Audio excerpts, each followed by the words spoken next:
Welcome to போதிமர channel. நம்மளுடைய இந்த வீடியோவில் இன்றைக்கி பார்க்க போகிறது ஒரு மோட்டிவேஷன் சம்மந்தப்பட்டது தான். என்ன அப்படின்னா, நியூ இயர் ரெசல்யூஷன். என்னடா இவன் நியூ இயர் ஓப்பன் ஆகி 20 நாள் ஆகுது, இன்றைக்கி வந்து நியூ இயர் ரெசல்யூஷன் பற்றி பேசுகிறான்னு அப்படின்னு நீங்கள் நினைக்கலாம். இன்றைக்கி தான் பேச வேண்டிய முக்கியமான நாள். ஏன் அப்படின்னா, பொதுவாக நம்ம நியூ இயர்க்கு முதல் நாள் அந்த டிசம்பரில் லாஸ்ட் வீக்கில் என்ன நினச்சோம், நிறைய எய்ம் நினச்சிப்போம். நெக்ஸ்ட் இயரில் இருந்தால் நான் இதை பர்டிகுலர் பண்ணுவேன். ஏதாவது புக்ஸ் படிக்கிறதா இருக்கட்டும், ஜிம் போகிறதா இருக்கட்டும், சைக்கிளிங் போகிறதா இருக்கட்டும், இன்னும் நிறைய வாட்ஸ்அப் யூஸ் பண்ணுறது குறைக்க, ஃபேஸ்புக்கை குறைக்க அப்படின்னு நிறைய எய்ம் வச்சுருப்போம். ஆனால் அந்த எய்மாக நம்ம சாதிச்சோமா, அந்த எய்மை நோக்கி நம்ம போயிட்டுருக்கோமா அப்படிங்கிறத அனலைஸ் பண்ணி தான் இன்றைக்கி நான் இந்த வீடியோ போடுறேன். இதை நீங்கள் வந்து இந்த வீடியோ பார்த்த செகண்டில் இருந்தால் அட்லீஸ்ட் உங்களோட எய்ம் என்ன அப்படின்னு உங்களுக்கு வச்சுருப்பீங்க. அந்த எய்ம் வந்து இனிமேல் ஃபாலோ பண்ணுங்கள். பொதுவாக ஃபஸ்ட்டு எய்மை ஏன் அச்சீவ் பண்ண முடியல, ஏன் கண்டினியூ பண்ண முடியல அப்படிங்கிறது நிறைய காரணங்கள் இருக்குது. நான் இன்றைக்கி ஒரு 2-3 ரீசன் சொல்கிறேன். பொதுவாக அந்த ரீசனை கேட்டுட்டு நீங்கள் வந்து உங்களுக்கு ஏற்றாப்புல அதை நீங்கள் கொஞ்சம் அட்ஜஸ்ட் பண்ணிக்கலாம். எப்படி அப்படின்னா, இப்போ ஃபஸ்ட்டு ஒரு எய்ம் வச்சுக்கிறீங்க. இந்த எய்ம் ஃபஸ்ட்டு எதுக்கு வச்சீங்கன்னு ஃபஸ்ட்டு நீங்கள் வந்து மனசார நினைக்கிறோம்.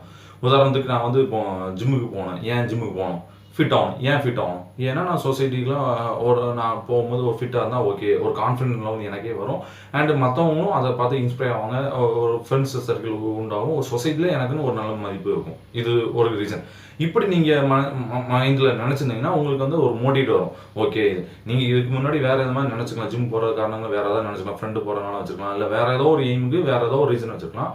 ஆனால் நீங்கள் ஒவ்வொரு எய்ம் வச்சாலும் ஏன் இதை வச்சுருக்கோம் அப்படிங்கிறத ஃபஸ்ட்டு முடிவு பண்ணுங்கள். அதுதான் ஃபஸ்ட்டு ஸ்டெப். நான் வந்து புக்ஸ் படிக்கிறேன். ஏன் படிக்கிறேன் அப்படின்னா, சும்மா எல்லாரும் சொன்னாங்கன்னு படித்தா நம்ம 2 நாளில் ஃபாலோ பண்ணிட்டு விட்டுருவோம். ஃபஸ்ட்டு ஏன் படிக்கணும், படித்தனால என்னென்ன யூசஸ், என்னென்ன ப்ளஸ் பாயிண்ட் கிடைக்குங்கிறத நீங்கள் ஃபஸ்ட்டு தெரிஞ்சு வச்சுருக்கணும். புக்ஸ் படித்தா ஓகே, எனக்கு நல்ல நாலேஜ் வருது, நான் ஒரு சர்க்கிளில் பேசும்போது என்னால் நாலேஜபிளாக பேச முடியுது அப்படிங்கிறது உங்களுக்கு வந்து ஒரு கான்ஃபிடன்ஸ் வந்து இன்க்ரீஸ் பண்ணிட்டே இருக்கும். அண்டு மற்ற ஃப்ரெண்ட்ஸும் அந்த பையன் அவன்கிட்ட நிறைய டீட்டெயில் தெரியும்பா, அவன் வந்து புக்ஸு படித்ததுனால நிறைய நாலேஜ் உண்டுப்பா அப்படின்னு சொல்லிட்டு நிறைய ஃப்ரெண்ட்ஸுக்கும் உங்களை நோக்கி அந்த காந்தத்தை எப்படி இரும்பு வந்து காந்தத்தை நோக்கி வருதோ அதே மாதிரி ஃப்ரெண்ட்ஸ் சர்க்கிளும் நீங்கள் நாலேஜபிள் பர்சனாக இருந்தால் கண்டிப்பாக உங்களை தேடி வருவாங்க. ஸோ இந்த மாதிரி நீங்கள் வந்து எய்ம் பண்ணிக்கணும். ஓகே, இதுதான் என்னோடய எய்மு, என்னோட எய்மை அச்சீவ் பண்ணால் இன்னென்ன ப்ளஸஸ் இருக்குன்னு சொல்லிட்டு. ரெண்டாவது, இந்த எய்மை நீங்கள் வச்ச பிறகு இந்த எய்மை வந்து ஃபஸ்ட்டு உங்கள் ஃப்ரெண்ட்ஸ்கிட்ட, தம்பி, தங்கச்சி, அண்ணா, அம்மா எல்லார்ட்டையும் சொல்லுங்கள். ஃபஸ்ட்டு நான் இந்த வருஷத்தில் இந்த எய்மை அச்சீவ் பண்ண போகிறோமா. உதாரணத்துக்கு நீங்கள் வந்து போன வருஷம் டிசம்பர் வரைக்கும் சும்மா இருந்திருக்கீங்க. நீங்கள் வந்து ஜனவரி 1லேருந்து ஜிம்முக்கு போகணுன்னு வச்சுருப்பீங்க. உடனே உங்கள் தங்கச்சிட்டையோ அக்காட்டையோ சொல்லி வச்சுருங்க, நான் வந்து நெக்ஸ்ட் இயர் ஜிம்முக்கு போகணும் அப்படின்னு சொல்லியிருப்பீங்க. நீங்கள் வந்து ஒரு 2 நாள் போயிருப்பீங்க. 3ஆம் நாள்லேருந்து போகாமல் ஒரு 2-3 நாள் போகாமல் இருந்திருப்பீங்க. அப்போ அவங்களே வந்து உங்கள்கிட்ட கேட்பேன், என்னப்பா ஏதோ ஜிம்முக்குலாம் போகிறேன்னா என்ன போகவே மாட்டேங்க, இங்கேன்னு ஜாலி பண்ணிட்டு இருக்கேன் அப்படின்னு சொல்லுவாங்க. அப்போ அதை பார்த்தா உங்களுக்கு ஒரு சின்ன இன்ஸ்பிரேஷன் வரும். ஓகே, நம்மளோட எய்ம் இருக்குது, நம்மளோட ஃபாலோ பண்ணணும்னு சொல்லி. யாருமே சொல்லலை, யாருமே உங்களை வந்து அட்லீஸ்ட் நக்கலாவது அடிக்கணும். நக்கல் அடிச்சாவது அட்லீஸ்ட் அந்த வந்து ஃபாலோ பண்ணுவீங்க.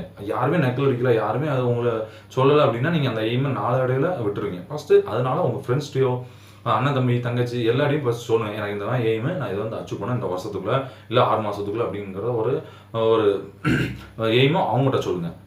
3வது விஷயம், எய்ம் வச்ச பிறகு அந்த எய்ம் என்ன அப்படிங்கிறது ஒரு பேப்பரில் எழுதி உங்களுக்கு அடிக்கடி கண்ணில் படுற இடத்துலாம் ஒட்டி வைங்க. உதாரணத்துக்கு கண்ணாடி பக்கத்தில், பீரோல் பக்கத்தில், அண்டு மற்ற இடத்துல நீங்கள் எங்கே அடிக்கடி யூஸ் பண்ணுவீங்க அந்த இடத்துல ஒட்டி வைங்க. பெட்ரூம் பக்கத்தில், தூங்குற சைடில் கூட ஒட்டி வச்சுக்கலாம்.